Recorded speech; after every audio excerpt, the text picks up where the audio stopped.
વક્રતુંડ મહાકાય સૂર્યકોટિ સમપ્રભ નિર્વિઘ્નમ કુરુ મે દેવ સર્વકાર્યેષુ સર્વદા.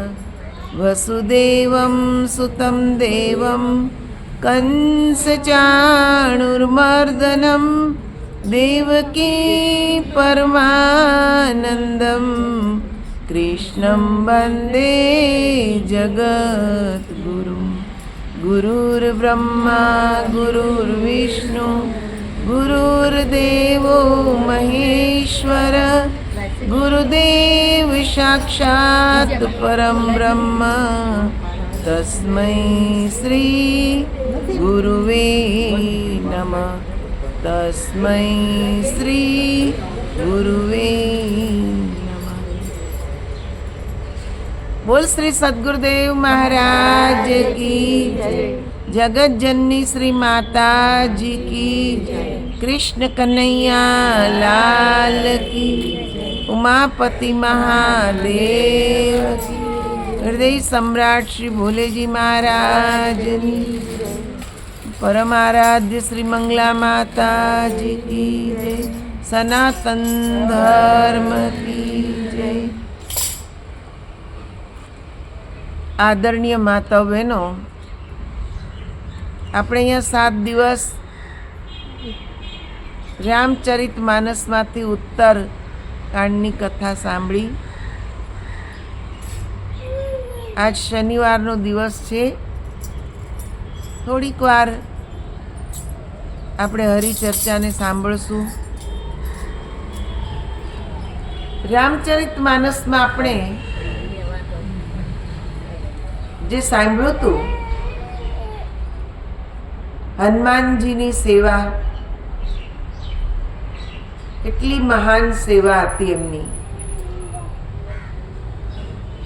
ને એનો જ એક પ્રસંગ મને યાદ આવે છે કે એકવાર પ્રભુ રામ ને સીતાજીની વચ્ચે ચર્ચા થઈ. પ્રભુ રામ કહેવા લાગ્યા કે હનુમાનજી મારા પરમ ભક્ત છે. સીતાજી કહેવા લાગ્યા ના ના મારા પરમ ભક્ત છે. રામજી કે મારા છે, સીતાજી કે મારા છે. તો સેવા માટે હનુમાનજી આવ્યા તો પૂછ્યું તમે કોના પરમ ભક્ત છો? હનુમાનજી માટે તો દુવિધા થઈ ગઈ. પ્રભુ રામને માટે કહે તો સીતાજીને ખોટું લાગે, સીતાજી માટે કહે તો રામને ખોટું લાગે. તો ત્યાં કે છે આપણે કંઈક એવો જવાબ આપવો પડે જ કે જેનાથી બંને ખુશ થાય. જે રીતે રામાયણમાં જ ભગવાને કીધું કે શિવ સેવક મમ દ્રોહી શિવ દ્રોહી મમ દાસ તે નર કરઈ કલ્પ ભર ઘોર નરક में વાસ. ભગવાન રામે કીધું કે જે શિવનો સેવક છે ને મારો વિરોધી છે, ને મારો જે સેવક છે ને ભગવાન શિવનો વિરોધી છે, તે વ્યક્તિ નરકનો અધિકારી બને છે.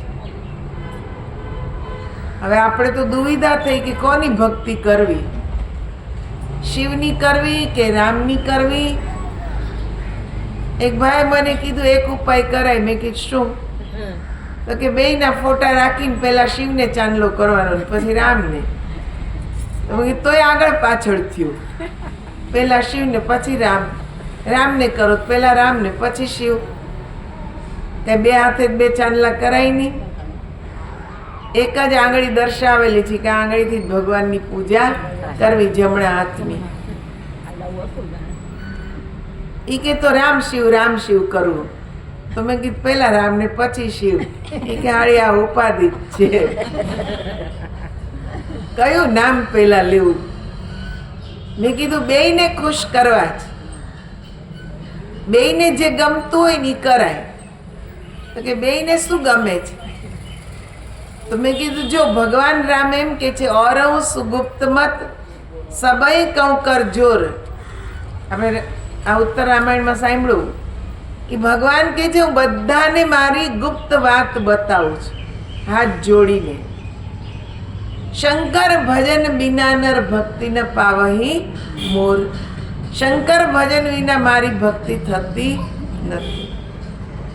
શંકર ભજન કરો. ભગવાન શંકર શું કહે છે? ઉમા કહું મેં અનુભવ अपना सत हरि भजन जगत सब सपना. उमा कहूँ मैं कि हे उमा હું આજ તમને ગુપ્ત વાત बताओ. अनुभव अपना, मेरा जो अनुभव है वो बता रहा हूं. सत हरि भजन जगत सब सपना. सत्य जो है वो हरि भजन है. અહીંયા हरि भजन आयु. राम के शिव भजन, शंकर भजन, शंकर के हरि भजन. तो हरि એટલે રામ, હરિ એટલે કૃષ્ણ, હરિ એટલે વિષ્ણુ. આ એક જ શક્તિના બધા અવતાર છે. શિવ પણ એ પરબ્રહ્મ શક્તિનો જ અવતાર, વિષ્ણુ પણ એનો જ અવતાર, બ્રહ્માજી પણ એનો જ અવતાર. તો આ બધાએ જે એક જ નામ જપ્યું, રામે જે ભજન કર્યું, શંકરે જે ભજન કર્યું, એ ભજન જો આપણે કરીએ તો બે ખુશ. આપણે જે કરતા હોય એ કોઈ કરે તો આપણે ખુશ ને. તમારા ઘરમાં જો તમે બે વહુઓ હોય, તમે જે પ્રમાણે રસોઈ કરતા હોય એ પ્રમાણે જે વહુ રસોઈ કરે તમને કેવી ગમે કે મારી જેવી જ રસોઈ કરે છે, હે ને? આપણે ખુશ. એમ રામ જે ભજન કરે છે ને શંકર જે ભજન કરે છે, એ ભજન જો આપણે કરીએ તો ભગવાન રામ ખુશ, ભગવાન શંકર ખુશ, ભગવાન કૃષ્ણ ખુશ. એમાં હનુમાનજીએ વિચાર કર્યો કે મારે બેયને ખુશ કરવા છે ને એ હકીકતમાં બેયની ભક્તિ કરતા હતા. એટલે ભગવાન રામે કીધું કે મને તો અત્યારે પાણી પીવું છે, તરસ લાગી છે, તમે મને પાણી પાઓ. હનુમાનજીને કીધું. સીતાજીએ કીધું કે મને તો ગુલાબનું ફૂલ બહુ ગમે, તમે મને ગુલાબનું ફૂલ લાવી દો. હનુમાનજી એટલા લાંબા હાથ કર્યા ને કે એક હાથ રસોડામાં ગયો ને એક હાથ વાટિકામાં ગયો. બંને કે જે હાથથી વસ્તુ લઈને આવ્યા, એક હાથમાં પાણી ને એક હાથમાં ગુલાબ, બે લાવીને બંનેને આપી દીધું. બે ખુશ થઈ ગયા. હનુમાનજી કીધું તો બેયનો સેવક છું, એકનો જ છું એમ નહીં, બેયનો સેવક. તો આપણે આવી જ ભક્તિ કરવાની છે. ભગવાનની ભક્તિમાં ભેદભાવ હોવો જોઈએ નહીં કે મારા ભગવાન અલગ ને તારા અલગ, મારા શ્રેષ્ઠ ને તારા નીચા. નહીં, બધા એક જ સરખા છે. એ બધા એક જ શક્તિનો અવતાર છે. પણ આપણે બધાને જ જો ખુશ કરવા હોય ને તો એ એક જ શક્તિને ઓળખવાની જરૂર છે જે બધામાં જ સમાયેલી છે. બધામાં એક જ સ્વરૂપ છે, કોઈ અલગ અલગ સ્વરૂપ નથી. પરમ પ્રકાશ रूप दिन राती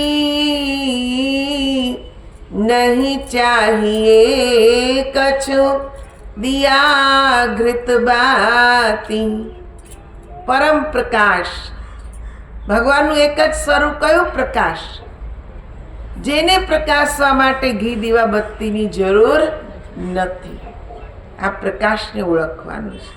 તો એવું એક ભજન છે, આપ લોકો પણ બોલવાનો પ્રયત્ન કરશો.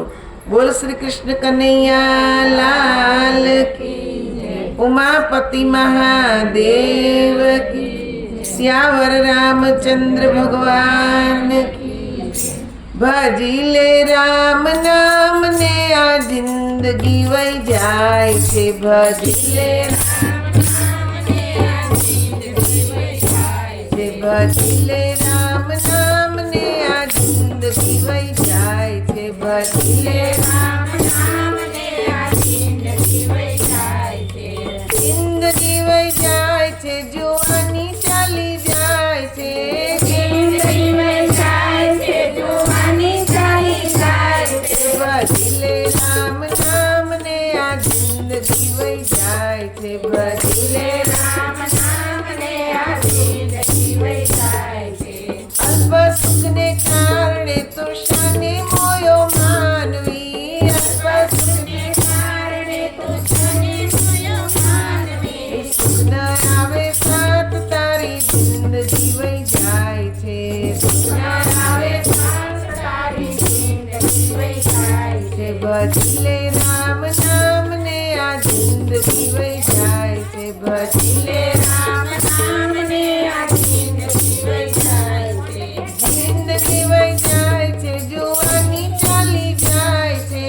जिंदगी वही जाय छे, जुवानी चाली जाय छे। भजिले राम नाम ने आ जिंदगी वही जाय छे। भजिले राम नाम ने आ जिंदगी वही जाय छे।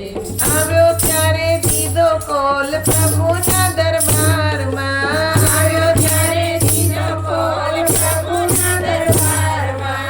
જઈશ ત્યારે પૂછશે શું કીધું છે સંસારમાં। જઈશ ત્યારે પૂછશે શું કીધું છે સંસારમાં। મેલી દે તું પાપો સગળા શા માટે મૂંઝાય છે।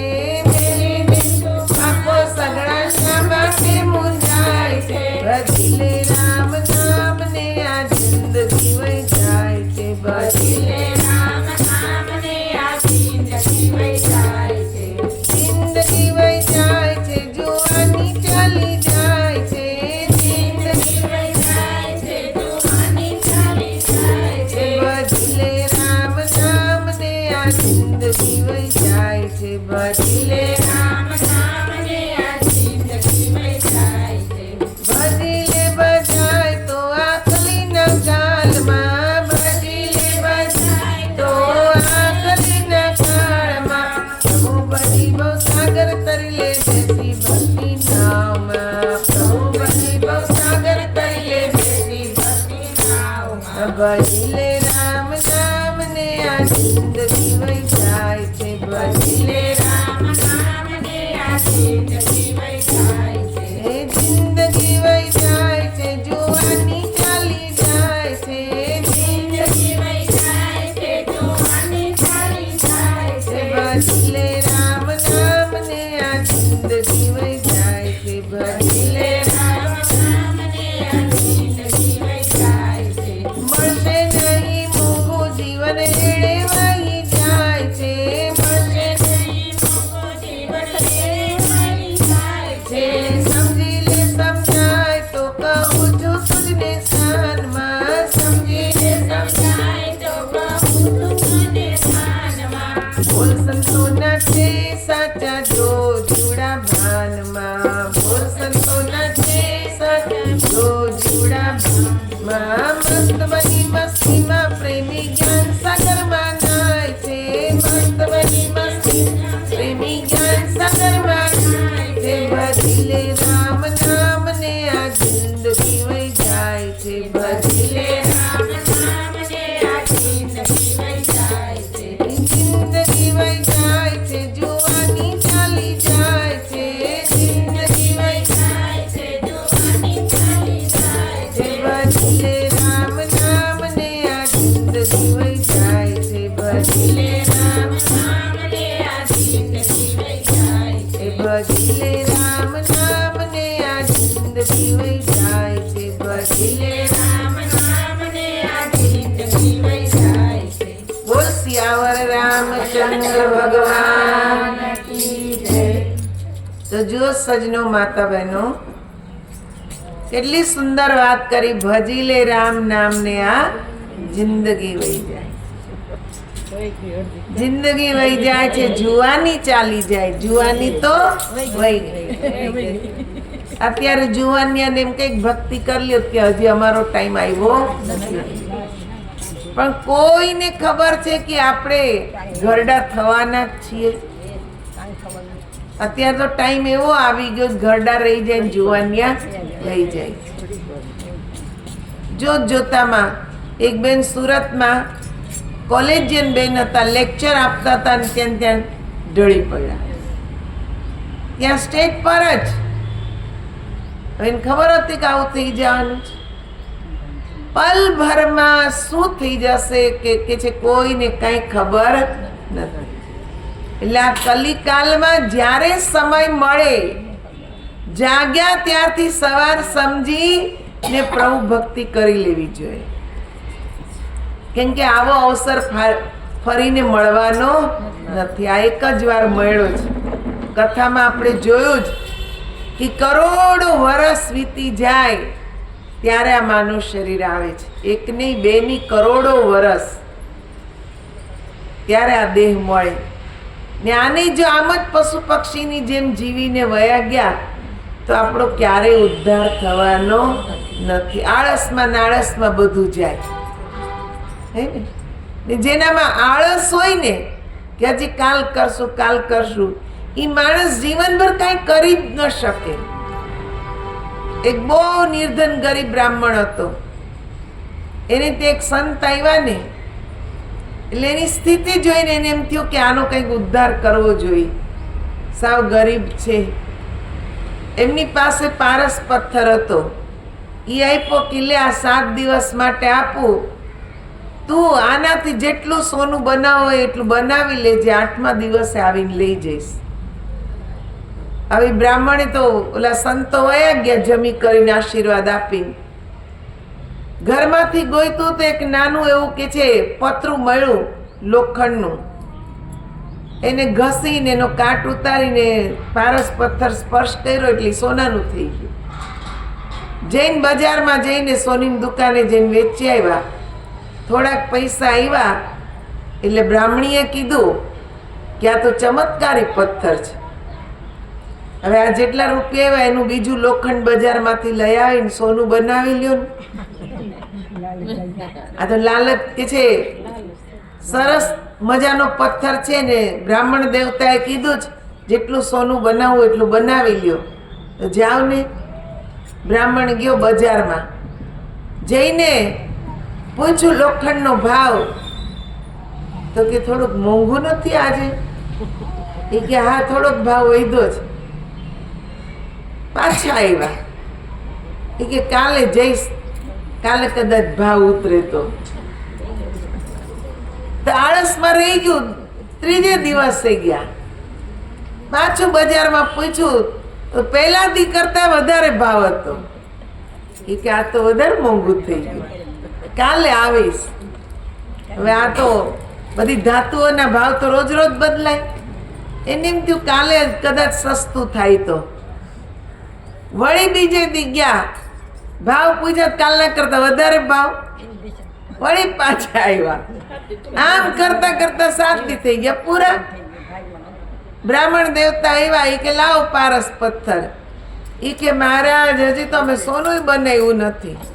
એ કે 7 દી આપ્યા હતા, આમાં તો માણસ જેટલું કરવું એટલું કરી લે, પણ બધું આળસમાં જ ગયું, કરી શક્યા નહીં. લાભ એક તો ભાવ વધવાની લાલચ, એ કે હજી થોડુંક સસ્તું થાય તો ઓછા રૂપિયામાં વધારે લોખંડ આવે.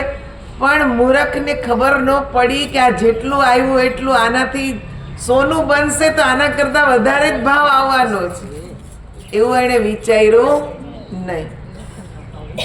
કંઈક આળસમાં ગયું ને કંઈક લાલચમાં ગયું. આમ જ આ જીવન આપણું આમ જ જાય છે. ભગવાને આ માનવ શરીર પારસ પથ્થર જેવું આપણને આપ્યું છે. ભક્તિ રૂપી સ્પર્શ જો આને કરાવીએ ને તો પરમાત્મા રૂપી સોનું મળે એમ છે.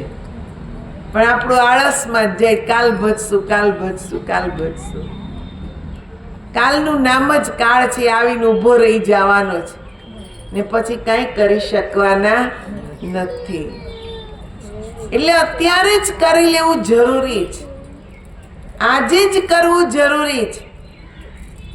રાવણે આ જ નીતિ શીખવાડી લક્ષ્મણજીને કે કાલનું કામ કાલ પર, કે છે આજનું કામ કાલ પર છોડવું નહીં. કાલનું નામ જ કાળ. काल करे सो आज करे सो अब, पल में प्रलय होएगी, बहुरी करोगे कब. એ કે પલમાં પ્રલય થઈ જવાનો છે, ક્યારે કરશો? પણ આપણી સમજી શકતા નથી, આળસમાં દિવસો જાય છે. હજી તો આપણી પાસે કાલ છે ને, કાલે ભગવાનનું ભજન કરી જ દેવું છું. વળી કાળ આવે એટલે કે છે દીદી તો અહીંયા જ રહેવાના છે ને, હવે કાલ જઈને પૂછી આવશું કે કેમ ભક્તિ કરવી. પાછો કાલ ઉગે એટલે કે કાલ હજી છે જ ને, અહીંયા જ છે ને. કોને ખબર કોણ ક્યારે છે. એક બેનને એમ થયું કે હું સંન્યાસ લઈ લઉં, 60 વર્ષ થઈ ગયા હતા એટલે એમ થયું હવે સંન્યાસ લઈ લઉં. સંતની પાસે ગયા, એ કે આ 60 વર્ષ પૂરા થાય ને 61મું વર્ષ બેસે ને એટલે તમે મને સંન્યાસ આપી દેજો. એટલે સંતે કીધું કે ઈ 61મો બર્થડે આવવાનો છે એની તમને ખબર છે? એ પહેલા કંઈક થઈ ગયું તો? એ કે આવું શું બોલો છો, 61મો બર્થડે તો આવવાનો જ છે. એ કે હા માની લીધું 61મો બર્થડે તમારો આવશે, પણ એ સમય કદાચ હું નહીં રહું તો? એ કે અરે મહારાજ તમે આવું ક્યાં બોલો, તમે રહેવાના જ છો.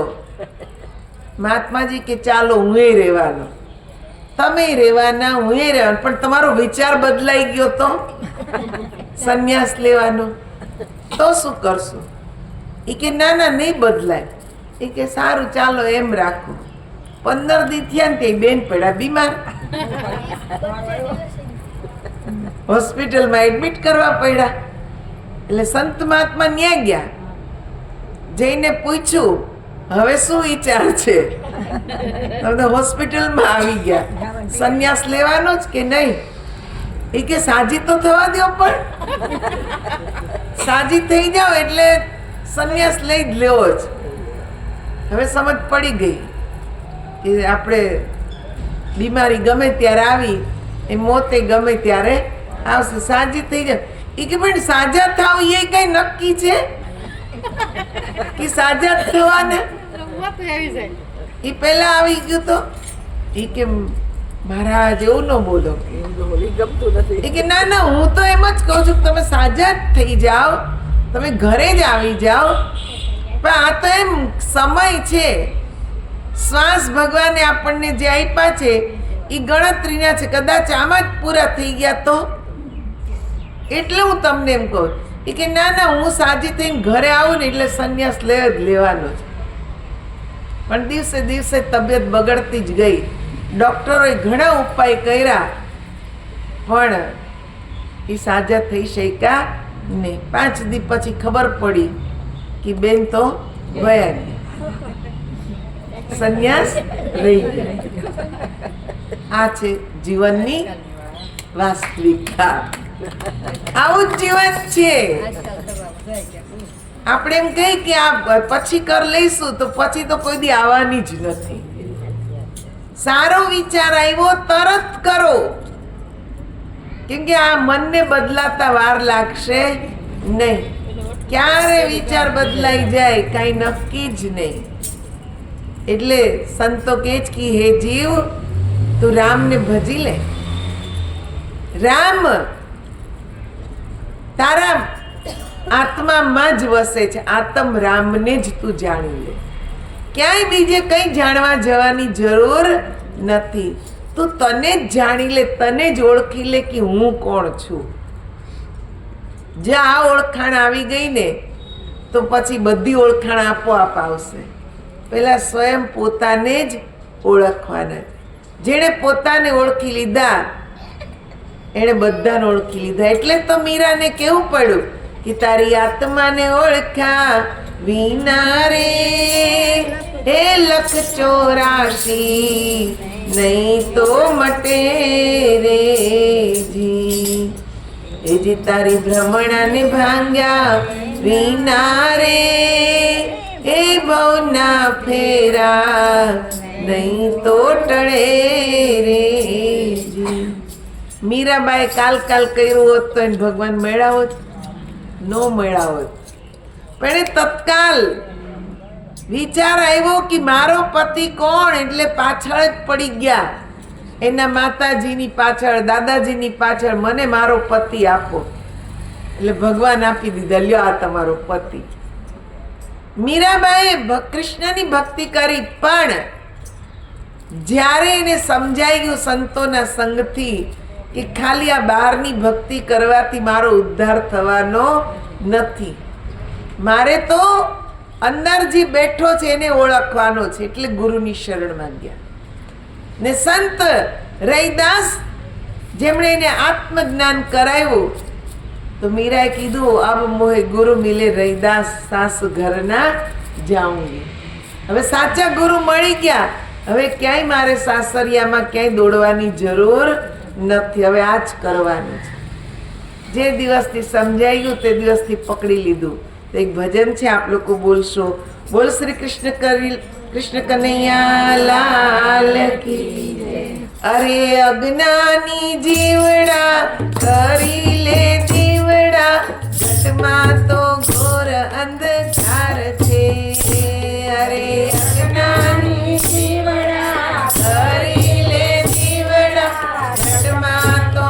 ઘોર અંધકાર છે અરે અજ્ઞાની જીવડા કરી લે દીવડા ઘટમાં તો ઘોર અંધકાર છે અરે અજ્ઞાની જીવડા કરી લે દીવડા ઘટમાં તો ઘોર અંધકાર છે ક્યાંથી આવ્યો ને ક્યાં તું જવાનો ક્યાંથી આવ્યો ને ક્યાં તું જવાનો નથી કાયમ આ ઘર મારે વાનો નથી કાયમ આ ઘર મારે વાનો મરા પછી થશે પસ્તાવો માનવી ઘટમાં તો ઘોર અંધકાર છે મરા પછી થશે પસ્તાવો માનવી ઘટમાં તો ઘોર અંધકાર છે અરે અજ્ઞાની જીવડા કરી લે દીવડા ઘટમાં તો ઘોર અંધકાર છે અરે અજ્ઞાની જીવડા કરી લે દીવડા ઘટમાં તો ઘોર અંધકાર છે કર્યા તીરથ કેદાર ને કાશી કર્યા તીરથ કેદાર ને કાશી ગંગા પૂજન તે કીધી 84 ગંગા પૂજન તે કીધી 84 તારું અંતર રહી ગયું છે વાસીઓ માનવી ઘટમાં તો ઘોર અંધકાર છે તારું અંતર રહી ગયું વાસીઓ માનવી ઘટમાં તો ઘોર અંધકાર છે અરે અજ્ઞાની જીવડા કરી લે જીવડા ઘટમાં તો ઘોર અંધકાર છે અરે અજ્ઞાની જીવડા કરી લે જીવડા ઘટમાં તો ઘોર અંધકાર છે તાલ મૃદંગ તંબુરા વગાડી તાલ મૃદંગ તંબુરા વગાડી વાટ પૂરીને જ્યોતિ જગાડી વાટ પૂરીને જ્યોતિ જગાડી રાત આખી ભજનમાં ગાળીઓ માનવી ઘટમાં તો ઘોર અંધકાર છે રાત આખી ભજનમાં ગાળીઓ માનવી ઘટમાં તો ઘોર અંધકાર છે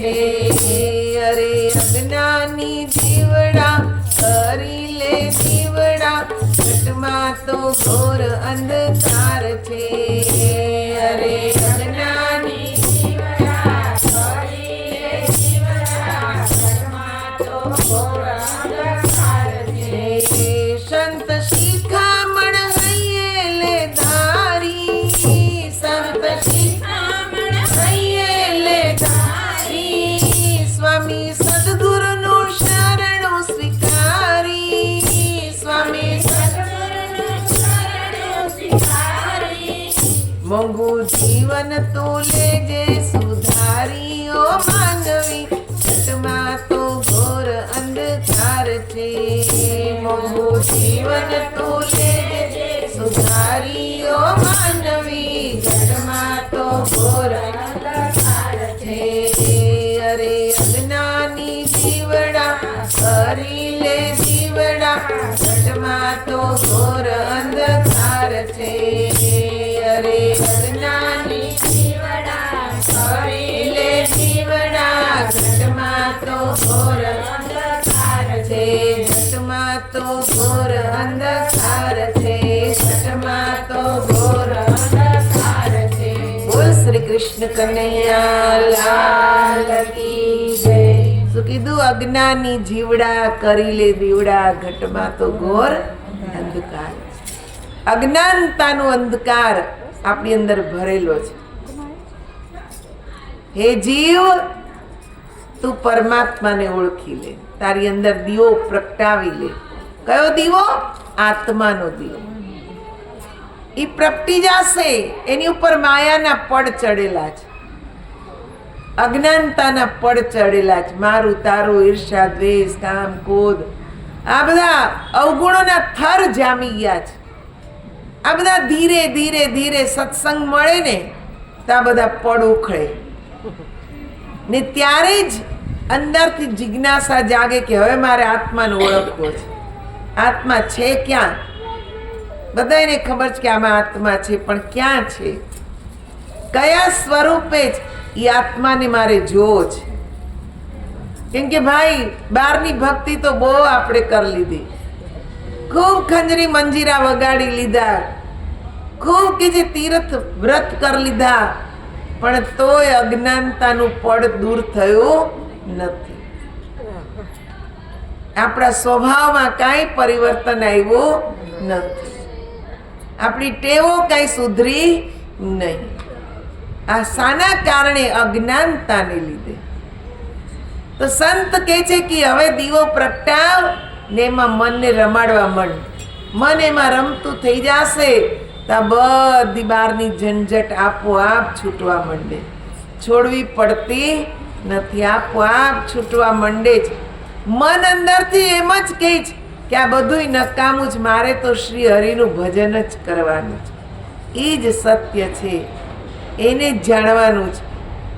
આપણે ઘણીવાર એમ કહી કે આપણે કોઈનું જોઈને આપણને દુઃખ થાય કે એની પાસે છે ને મારી પાસે નથી, હે ને? આ શું કહેવાય? ઈર્ષાનું, ઈર્ષાની અજ્ઞાનતા. શું કામ ને એનું જોઈને આપણને દુઃખ થવું જોઈએ? એને એના ભાગ્યનું મળ્યું છે, આપણને આપણા ભાગ્યનું મળેલું છે. બધા પોતપોતાના કર્મ અનુસાર જ જીવન જીવે છે.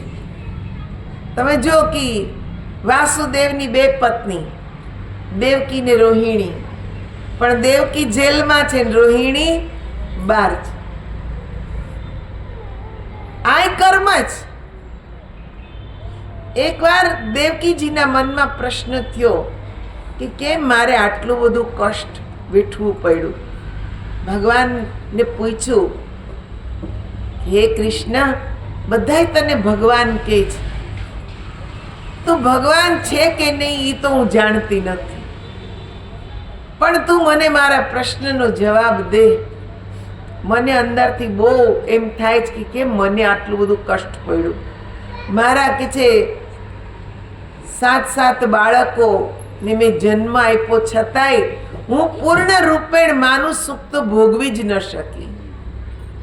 તને તારા પાલન પોષણનું સુખે યશોદાને મળ્યું, મને તો મળ્યું જ નથી. બલરામ એને કે છે ગર્ભ તો મારા જ ગર્ભમાં હતો, પણ રોહિણીના ગર્ભમાં એનું સિંચન થયું ને રોહિણી એને જન્મ આપ્યો. આ બધું શું છે? આ કાંઈ મને સમજાતું નથી. ત્યારે કૃષ્ણએ કીધું, માતા હું કહીશ ને તો તમને નહીં સમજાય. કેમ કે તમારી અંદર મારા પ્રત્યે પુત્ર ભાવ છે. જો ત્યાં જ્યાં ભાવ આવે ને ત્યાં જ્ઞાન ઉતરે નહીં. એટલે કીધું, માં હું તમને પાછળનો જન્મ જોવાની શક્તિ આપું, તમને હું કે છે સતયુગમાં લઈ જાઉં. ને ત્યાં માતા દેવકીજી જુએ છે કે ઋષિ કશ્યપના પત્ની છે ને નામ શું છે? અદિતિ. ઋષિ કશ્યપની જ આ બધી સૃષ્ટિ છે. ઋષિ કશ્યપની ઘણી બધી પત્નીઓ હતી. દક્ષ રાજાની બધી પુત્રીઓ ઋષિ કશ્યપ સાથે પરણાવી, પણ એમાં મુખ્ય બેનું નામ વધારે આવે, કેમ કે દિતિના દૈત્ય કહેવાયા ને અદિતિના દેવતા કહેવાયા. એટલે અદિતિનું સ્વરૂપ છે એ દેવતાઓની માતા છે ને દિતિ અસુરોની માતા છે, દૈત્યોની માતા છે. એકવાર કે જે દિતિને ઈર્ષ્યા થઈ કે અદિતિને કુખે ઇન્દ્ર જેવો પુત્ર, જે સ્વર્ગનો રાજા, હવે હું એવા પુત્રને જન્મ આપીશ કે જે ઇન્દ્ર કરતા વધારે બલશાલી હોય. એટલે એણે ખૂબ તપ કર્યું, પણ ઇન્દ્રને સમજમાં આવી ગયું. ઇન્દ્રએ અદિતિ કે છે દિતિના ગર્ભમાં જઈ એના ગર્ભને કાપી નાખ્યો, એના ટુકડે ટુકડા કરી નાખ્યા, ગર્ભપાત થઈ ગયો. એના ઘણા અલગ અલગ અસુરો થયા, પણ એ અસુર ઇન્દ્ર જેવા બલશાલી હતા નહીં, કેમ કે બધી શક્તિ વેચાઈ ગઈ. એટલે અદિતિને જોઈને દિતિને ઈર્ષ્યા થઈ ને એણે શ્રાપ આપ્યો. પોતાની જ સગી બેન છે છતાં એણે શ્રાપ આપ્યો કે એક તો એવો તારો જન્મ આવશે કે જેમાં કે જે તને પૂર્ણ રૂપેણ માતાનું સુખ મળશે જ નહીં. તારા ગર્ભ કેટલી વાર કે છે તું ગર્ભવતી બનીશ, પણ એ ગર્ભ નો કે છે તું આનંદ લઈ શકીશ નહીં. એનો નાશ થશે. આવું કે છે શ્રાપ આપ્યો. ને એ જ કે છે અદિતિ ને દિતિ. અદિતિ દેવકી બન્યા, દિતિ રોહિણી બન્યા. ને જે પ્રમાણે ઇન્દ્રએ એના ગર્ભના ટુકડા કર્યા, એ જ પ્રમાણે કે છે દેવકીની બધી જ સંતાન થઈ તો ખરી, પણ કંસેની સામે જ બધી સંતાનને મારી નાખી. જ્યારે સાતમો ગર્ભ કે છે માતા દેવકી ની કુખે હતો, એ સમયે કે છે માયાએ એનું સંકર્ષણ કરી ને રોહિણીના ગર્ભમાં મૂકી દીધો. એનો પુત્ર થયો બલરામ, શેષનાગ દેવતા. સ્વયં બલરામ થઈને આવ્યા, પણ એ સુખ કોને મળ્યું? રોહિણીને. એ પુત્ર સુખ રોહિણીને મળ્યું. આઠમી સંતાન આવી તો એને કે છે વાસુદેવ નંદ બાબાને ત્યાં મૂકી આવ્યા. એના પાલન પોષણનું સુખ પણ દેવકીને મળ્યું નહીં. ત્યારે દેવકીના નેત્ર ખુલી જાય છે ને દેવકી કહેવા લાગી કે કૃષ્ણ, મને સમજાઈ ગયું કે મને પૂર્ણ રૂપેણ માતૃ સુખ કેમ ન મળ્યું. વાંક મારો તો ક્યાંય હતો જ નહીં, પણ મારા પુત્રએ ઈર્ષા કરી, જેના કારણે તે મને શ્રાપ આપ્યો, દિતિએ મને શ્રાપ આપ્યો ને મારે આ કષ્ટ ભોગવવું પડ્યું. એટલે કર્મ ફળ ક્યારેય કોઈને છોડતું જ નથી. ચાહે ભગવાન હોય, ચાહે ભગવાનની માતા હોય, ચાહે ભગવાનના પિતા હોય, ચાહે સંન્યાસી હોય, ચાહે ગ્રહસ્થી હોય, ચાહે પૈસાવાળા હોય, ચાહે ગરીબ હોય, દરેકને પોતપોતાના કર્મ અનુસાર જ સુખ દુઃખ મળે છે. પછી ઈર્ષ્યા આપણે કરવી જ ના જોઈએ કે આને આટલું ને આને મને આટલું કેમ. બધાને પોતપોતાના ભાગ્ય પ્રમાણે ભગવાન આપી જ રહે છે ને એમાં જ આનંદ મનાવવો જોઈએ. બુદ્ધિશાળી વ્યક્તિ જેને કહેવાય કે જે આપણી પાસે છે એમાં જ આનંદમાં રહેવું. એટલે તો મીરાએ કીધું, રામ રાખે તેમ રહીએ ઓધવજી, રામ રાખે તેમ રહીએ, ચિઠ્ઠીના ચાકર છઈએ ઓધવજી, રામ રાખે તેમ રહીએ. એ જેમ રાખે એમ રહેવાનું, એમાં જ આનંદ. આપણે પોતાની ઈચ્છાઓ કરીએ ને તો બધી ઈચ્છાઓ કંઈ આપણી પૂર્ણ થવાની નથી. ક્યાંક ને કંઈક તો અધૂરું રહી જ જાય. એના કરતાં ઈશ્વર કૃપાથી જે મળે પરિશ્રમ કરીએ, પણ ઈશ્વર કૃપાથી જે મળે એમાં આનંદ મનાવવો જોઈએ ને પ્રયત્ન કરવો જોઈએ કે આ જીવન સુખમય મારું આનંદમાં કેવી રીતે વીતે, શું કરું તો મન આનંદમાં રહે. તો સંસારના તો કોઈ પણ ભોગ પદાર્થ એવા નથી કે જેમાં આનંદ મળે. કેવળ પરમાત્મા જ છે સચ્ચિદાનંદ સ્વરૂપ કે જેમાં મન રહે તો આનંદ મળે. એ સચ્ચિદાનંદને જ ઓળખવાના છે. સંતોની પાસે જઈને પૂછવાનું જ કે તમે અમને રસ્તો બતાવો કે જેનાથી અમે આનંદમય જીવન જીવીએ. આ શબ્દોની સાથે જ અહીંયા આપણે સત્સંગને વિશ્રામ આપીશું. બોલ શ્રી કૃષ્ણ કનૈયા લાલ.